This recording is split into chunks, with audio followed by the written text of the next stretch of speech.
What's up guys, Kyle here again, and today we are checking out another awesome James Brown creation, the Kustom 72 Coupe Hardtop. Let's do it!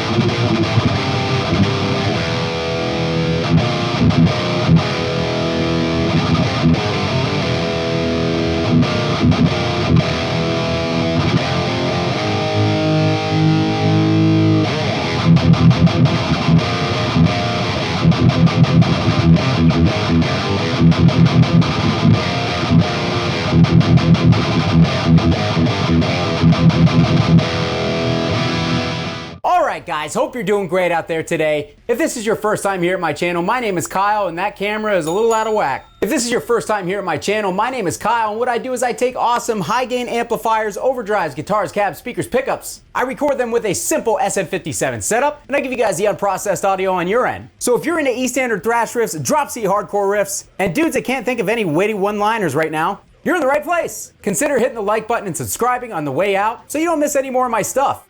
Thanks! Alright guys, so today we are checking out an amp that I'm gonna guess the majority of you know nothing about. Even myself, as a self-admitted amp collecting maniac, had no idea what this amp was. I had no idea it existed. So over the last few months, I have been kind of lucky enough to get to talk to James Brown, who, as many of you guys know, is the father of the 5150 amplifier series, the PV Ultra amplifier series, the new 5150 Iconic, on top of many, many others. A well-regarded, well-respected designer in the high-gain amplifier community. So in talking to James, I had actually kind of picked his brain a little bit about the Kustom Double Cross, because I had heard him mention that amp on Tone Talk, and I thought it sounded really intriguing, and I had never seen one around before. So asking him some questions on that amp and basically his time at Kustom, he brought up the 72 Coupe Hardtop, which was an amp that I had never heard, I didn't know existed. So he was kind of describing it to me, basically mentioning that it's another, high gain monster. It's got a little bit more of a low mid emphasis. It's got some cool features built in and some really cool aesthetics. And I thought the amp sounded really intriguing. He actually ended up finding one on Reverb and sending me the listing. And in the listing, it says that the seller is not willing to ship, but I noticed in the listing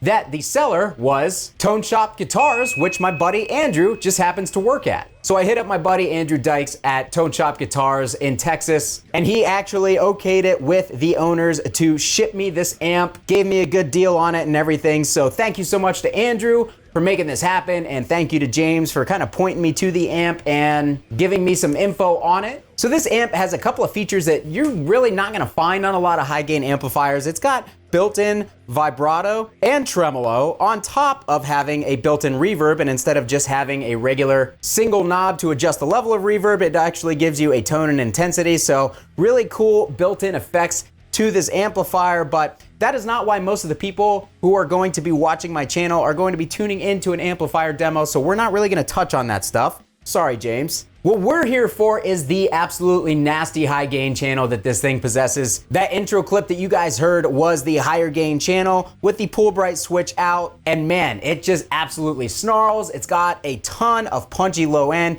It's got a lot of low mid grunt to it, and it still kind of has that James Brown kind of signature, just really saturated vibe, very easy to play, and just really pleasant to the ears. So this amp is really, really cool. I am enjoying it so far, but we're gonna go ahead and we're gonna dive into this amp a little bit. I'm gonna stop talking. We're gonna see what types of tones that we can kind of coax out of this thing. There really is not a lot of options as far as dialing in the tones, but we're gonna see what this thing is capable of with some different boosts and some different playing styles. I'm gonna go ahead and set all of the EQ dials to noon. We've got the gain set at 9 o'clock. Both channels have a pull bright pot for the gain. It's marked as the volume, but it's technically the gain. You pull that out, it kind of tightens things up, brightens them up a little bit. So here is the rhythm channel, gain at 9 o'clock, no boost out front. So as of right now, it's really quiet and it's essentially a clean channel. It's going to act a lot as a clean channel will on a lot of other amps, where when you push the gain on a clean channel, it's gonna push the volume up. So we're just gonna go ahead we're gonna push that up to 3 o'clock and see if we can get some sort of decent amount of saturation out of this thing.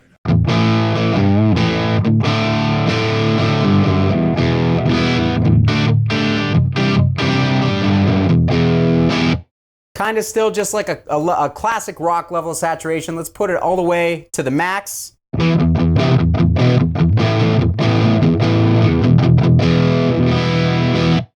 Okay, so again, not really a lot of gain. Let's go ahead and pull that out. See if that adds to the gain at all.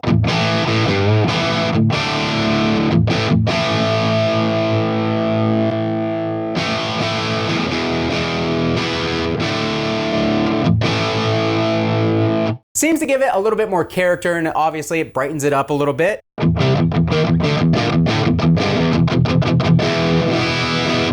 Could be kind of like a crunchy classic rock type gain, but it is a little bloated in the mids for that. Let's turn the treble up to see if that kind of brightens things up a little bit more. Too much. All right, let's see if boosting the low end or the bass kind of helps even that out a little bit. All right, let's actually put that pull bright back in.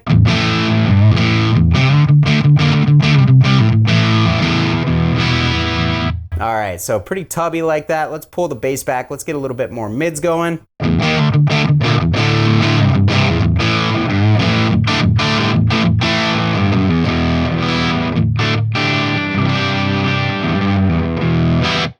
Go ahead and kick an overdrive in. I don't think that we're gonna get anything really high gain out of this channel, but doesn't hurt to try, right? We got the Walrus, Ages OD on. Let's see how it sounds with that in front.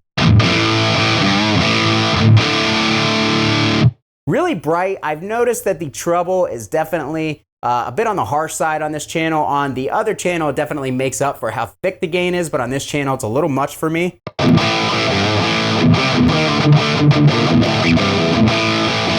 It's getting there, but again, it's just, that's not what this channel is meant for. Let's go ahead and kick in the duality and stack boosts in front of it.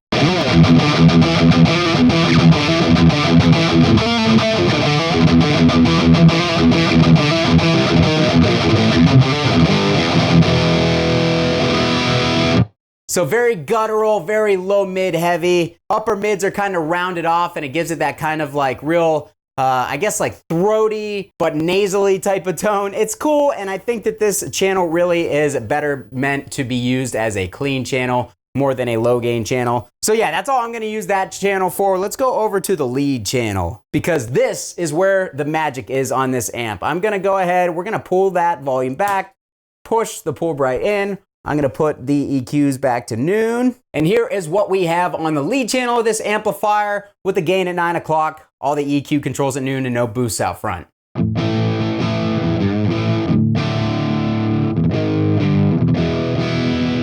All right, so let's go ahead and immediately push that gain up some.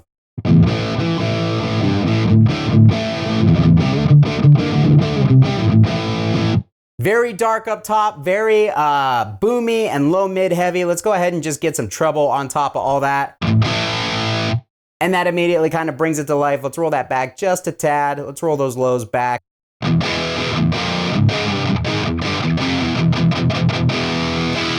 Definitely gives me a dual rectifier in the modern mode type of vibe to it. Very bright up top, a little bit scoopier in the mids, more low mid emphasis, and a lot of low end.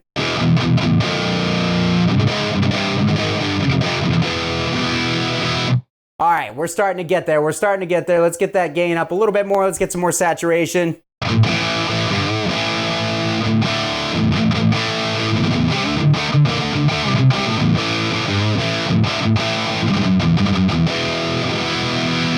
All right, let's get some low end going. Woo! That low end pot really makes a huge difference. Let's pull that back a little bit.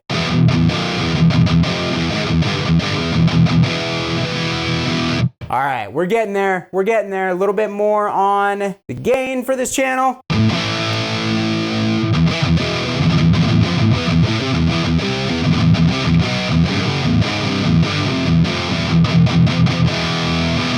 All right, so let's engage the secret weapon, which is the pull bright. switch, this is immediately going to shape our tone much better for the types of stuff that, you know, people coming to this channel typically go for.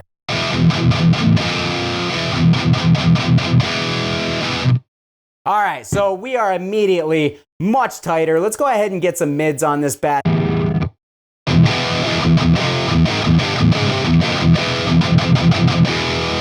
And just like that, man, we've got no boost on, but it's fairly tight. The way that it is dialed in, let's go ahead and push up that the gain just a little bit more.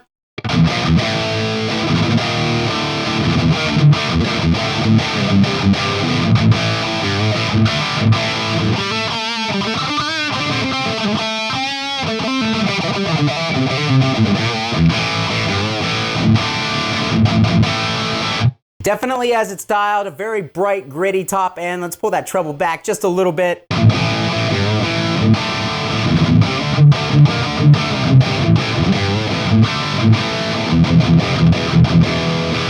All right, so let's pull the lows back a tad. Let's get a little bit more mid going.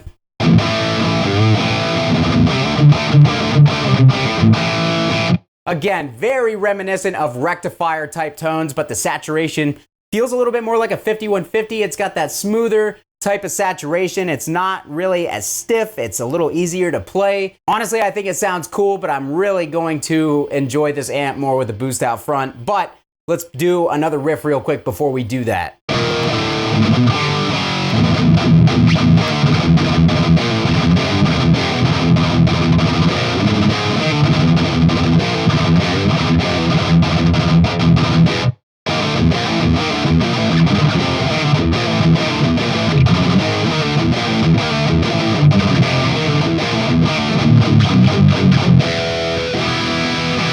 All right, so that is the amp with the gain. It's almost maxed. Let's max it out.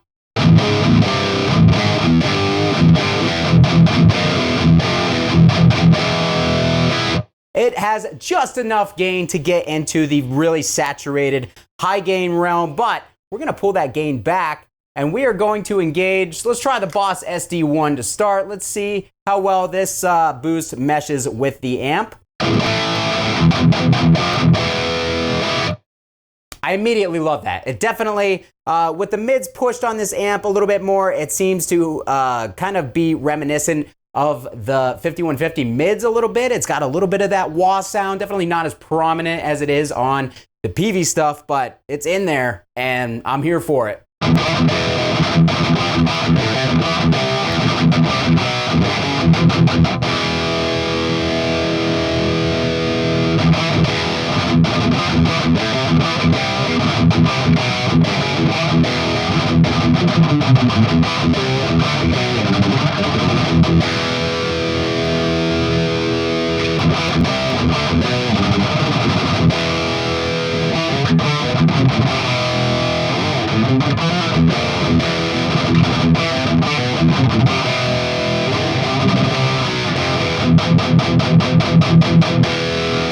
All right, so again, this amp is a little bit bright on the top end, but once you start to push that gain a little bit more, get it more saturated, it does round that top end off just enough, makes it sound aggressive without being overly harsh. But once you hit that sweet spot, man, this amp sounds really, really good.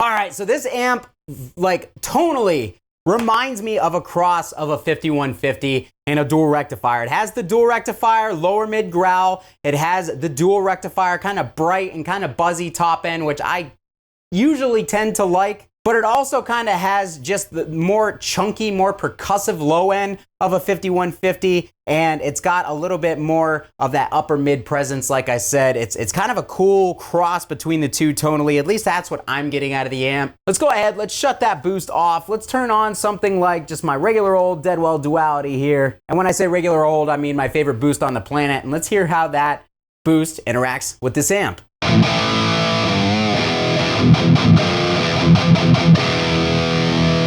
Okay, so that seems to have smoothed out some of the harsh frequencies on the top end. Let's get just a tad more treble. That sounds really mean to me, and it definitely keeps a little bit more low end intact. There's a lot of low end on this amp. It can get out of control in a hurry, I have found, but the boost, it really seems to take a boost well to tighten it up and keep things in line.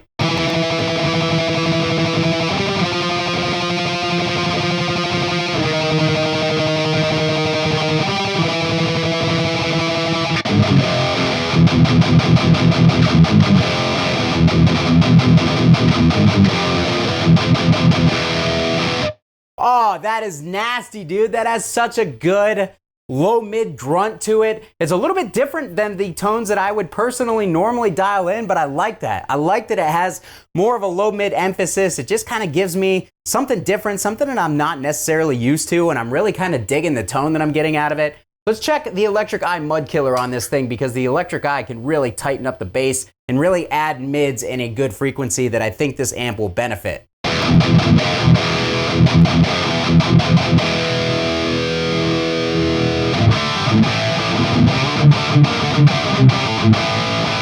Kind of spikes those lower mids a little bit more. Let's turn up the tight knob on the Electric Eye and give the amp a little bit more bass.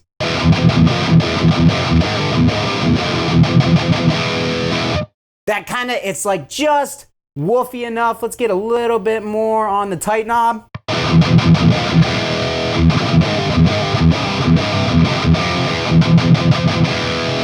Really punchy, a tad on the woofy side, a tad hollow in the low mids, but definitely would accent something like a 5150 or a Triple X. It's gonna be a little bit more upper mid bass to kind of combine the two and get the best of both worlds.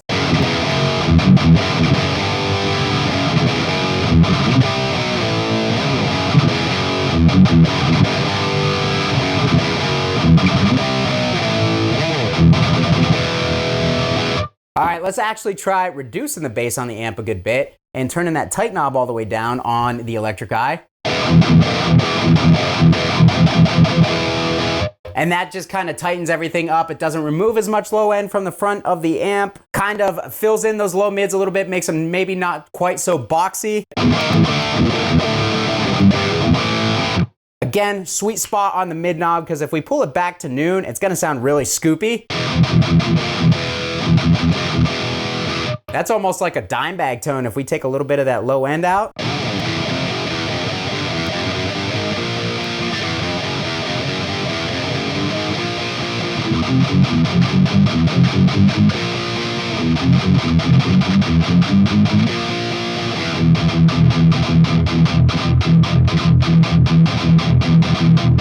This is a really good sounding amp, guys. Really kind of a unique tone. It's very reminiscent of things that we're familiar with, but just different enough to really kind of stand out in my opinion.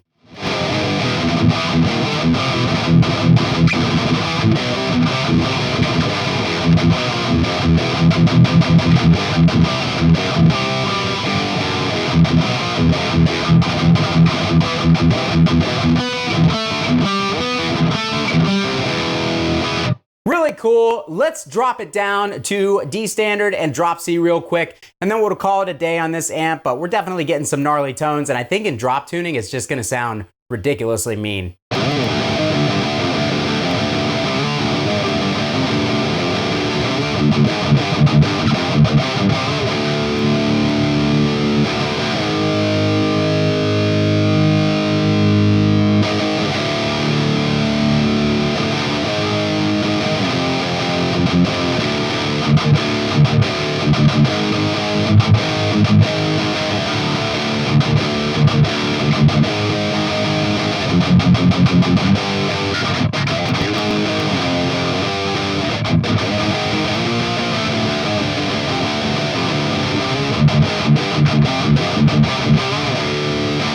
Really guttural, low mid sound. Finally, let's go down to drop C.